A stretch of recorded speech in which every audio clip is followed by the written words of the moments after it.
গত বছরের 5 আগস্টের পর ভারত বাংলাদেশ সম্পর্ক নিয়ে নানা টানাপোড়েন চলছে। বিশেষ করে হাসিনা সরকার উৎখাত হওয়ার পর থেকে মোদী সরকারের সঙ্গে বাংলাদেশের সম্পর্ক খুব একটা ভালো যাচ্ছে না। স্পষ্ট কিছু না বললেও বিভিন্ন ইস্যুতে কঠোর হতে দেখা গেছে প্রতিবেশী এই দেশটিকে। এবার ভারত বাংলাদেশ সম্পর্ক নিয়ে নতুন তথ্য দিলেন ভারতের সেনাপ্রধান জেনারেল।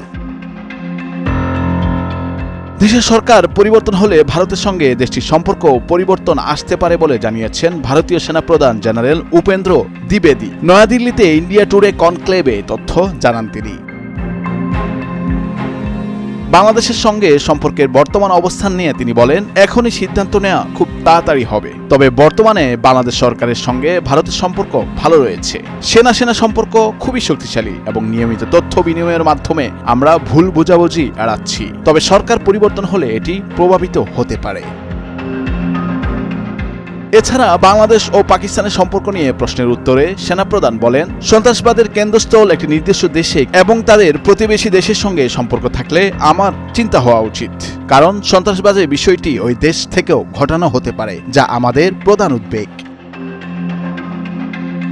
তবে ভারতীয় সেনাপ্রধান সহাবস্থান, সহযোগিতা ও সমন্বয়ের আহ্বান জানিয়ে বলেন, যুদ্ধে জড়ানো দেশগুলোর জন্য ভালো নয়। যুদ্ধ কি উভয় দেশের স্বার্থে ভালো? উত্তর হলো না। তাই আমরা যা দেখছি তা হলো কিভাবে আমরা আজকের পরিস্থিতির সাথে সামঞ্জস্য রাখতে পারি এবং কূটনৈতিকভাবে পরিস্থিতি মোকাবেলা না করা পর্যন্ত তা কিভাবে পরিচালনা করতে পারি। জেনারেল দ্বিবেদী পাকিস্তান চীনকে নিয়েও কথা বলেন। তিনি জানান, পাকিস্তান ও চীনের মধ্যে ঘনিষ্ঠ সহযোগিতা একটি বাস্তবতা ও ভারতকে দুই ফ্রন্টের হুমকির জন্য প্রস্তুত থাকতে হবে। পাকিস্তান ও চীন পরস্পরের মধ্যে উচ্চস্তরের সহযোগিতা বজায় রেখেছে, যা আমাদের কৌশলগত দৃষ্টিকোণ থেকে গুরুত্ব বহন করে। নুরুল আফসাদ, নয়াদিগন্ত।